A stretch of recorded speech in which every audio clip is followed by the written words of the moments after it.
রাস্তায় এত ভিড় কেন তোমরাও ভাবছো, আমিও ভেবেছিলাম কী হয়েছে। তো দিনটা ছিল সোমবার 19শে মে।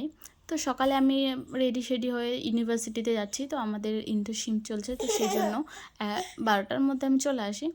তো দেখো যেতে যেতে ওই পৌনে 12টা নাগাদ আমি ঘর থেকে বেরিয়েছিলাম।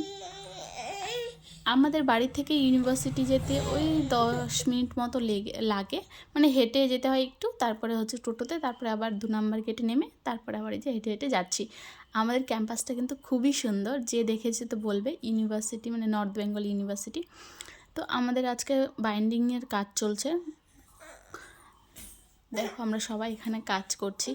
আর বেশিরভাগ স্টুডেন্ট হচ্ছে আমরা এখানে কয়েকজন আছে, আর কয়েকজন হচ্ছে প্রসেসিং আরেকটা রুম আছে সে তো সেখানে। তো দেখো এটা আমার হচ্ছে ফ্রেন্ডস, ক্লোজ ফ্রেন্ড বলতে পারো। হচ্ছে আমি হচ্ছে বইয়ের পুট লাগাচ্ছি, তো আমার ভীষণই ভালো লাগে এই কাজটা করতে। আর আমাদের না লাইব্রেরিতে মানে সব কিছুই মোটামুটি শেখানো হয়ে গেছে।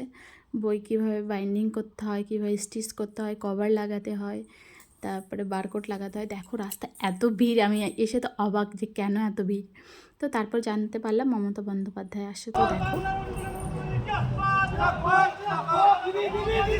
আমাদের হচ্ছে 5টার সময় আমাদের হচ্ছে ইন্টার্নশিপ শেষ হয়। তো তারপরে আমি বাড়িতে যাচ্ছি। তো বাড়িতে বেরিয়ে সন্ধ্যার একটু আগে আগে আমরা বেরোচ্ছি হচ্ছে বাগডোগরা যাব। তো আমাদের বাড়ির থেকে ওই বাগডোগরা বাইকে করে যাচ্ছি আমরা, মেনলি 3জন, মানে আমি, আমার হাজব্যান্ড, আমার মেয়ে। তো আর বিকালবেলা এই রাস্তার মানে মেঘ করেছে একটু, মানে খুবই সুন্দর লাগছে। তো বাই, আজকের মতো এই পর্যন্ত। আর বাড়িতে এসে দেখো রুটি করেছি আর সবজি করেছিলাম। তো আজকের মতো এইটুকু, বাই বাই, টাটা।